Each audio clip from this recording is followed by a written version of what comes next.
CM Siddaramaiah ಕಾರಲ್ಲಿ BJP MLC Congress ವಿರುದ್ಧ ಕಿಡಿಕಾರ್ತಾ ಇದ್ದ ಬಿಜೆಪಿ ನಾಯಕ ಸಿಎಂ ಜೊತೆ ಪ್ರತ್ಯಕ್ಷರಾಗಿದ್ದಾರೆ.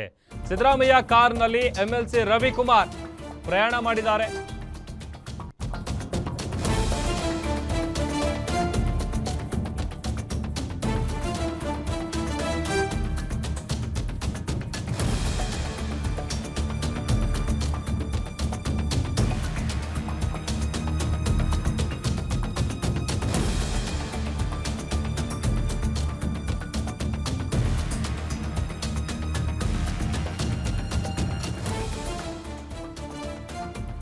ರಾಜಕೀಯದಲ್ಲಿ ಯಾರು ಯಾವಾಗ ಹೇಗಿರ್ತಾರೆ ಅನ್ನೋದು ಹೇಳೋದು ಬಹಳ ಕಷ್ಟ. ನೋಡಿ, ಕಾಂಗ್ರೆಸ್ ವಿರುದ್ಧ ಪುಂಖಾನುಪುಂಖ ವಾಗ್ದಾಳಿ ನಡೆಸ್ತಾ ಇದ್ದಂಥ ಬಿಜೆಪಿಯ ಲೀಡರ್, ಕಾಂಗ್ರೆಸ್ ವಿರುದ್ಧ ಮುಗಿಬೀಳ್ತಾ ಇದ್ದಂಥ ಬಿಜೆಪಿಯ ನಾಯಕ ಸಿಎಂ ಅವರ ಜೊತೆ ಪ್ರತ್ಯಕ್ಷ ಆಗಿದ್ದಾರೆ.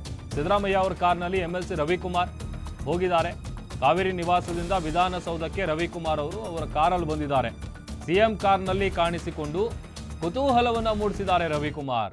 ಮುಂದೆ ಸೀಟ್ನಲ್ಲಿ ಸಿದ್ದು, ಹಿಂದಿನ ಸೀಟ್ನಲ್ಲಿ ರವಿಕುಮಾರ್.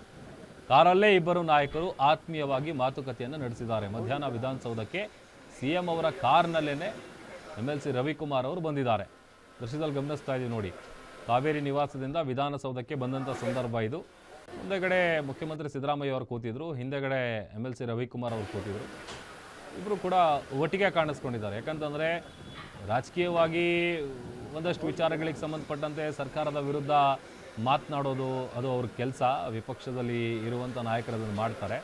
ಬಟ್ ಒಂಥರ ಈ ಒಂದು ನಡೆ ಏನಿದೆ ಇದು ಒಂದು ರೀತಿ ಕುತೂಹಲ ಮೂಡಿಸ್ತಾ ಇದೆ. ಅವರು ಒಟ್ಟಿಗೆ ಬಂದಿದ್ದು ಅದು ಒಂದೇ ಕಾರಲ್ಲಿ ಕಾವೇರಿ ನಿವಾಸದಿಂದನೂ ವಿಧಾನಸೌಧದವರೆಗೂ ಜೊತೆಲೇ ಬಂದಿದ್ದಾರೆ. ಆಮೇಲೆ ಬಂದಂಥ ಸಂದರ್ಭದಲ್ಲಿ ಬರುವಾಗ ಒಂದಷ್ಟು ವಿಚಾರವಾಗಿ ಆತ್ಮೀಯವಾಗಿ ಮಾತುಕತೆ ನಡೆಸಿರೋದು ಕೂಡ ಅನೇಕ ಕುತೂಹಲಕ್ಕೆ ಕಾರಣ ಆಗ್ತಾ ಇದೆ. ಇದು ಮಧ್ಯಾಹ್ನ ಇವತ್ತು ವಿಧಾನಸೌಧಕ್ಕೆ ಮುಖ್ಯಮಂತ್ರಿಗಳ ಕಾರ್ನಲ್ಲಿ ಎಂಎಲ್ಸಿ ರವಿಕುಮಾರ್ ಅವರು ಬಂದಿದ್ದಾರೆ.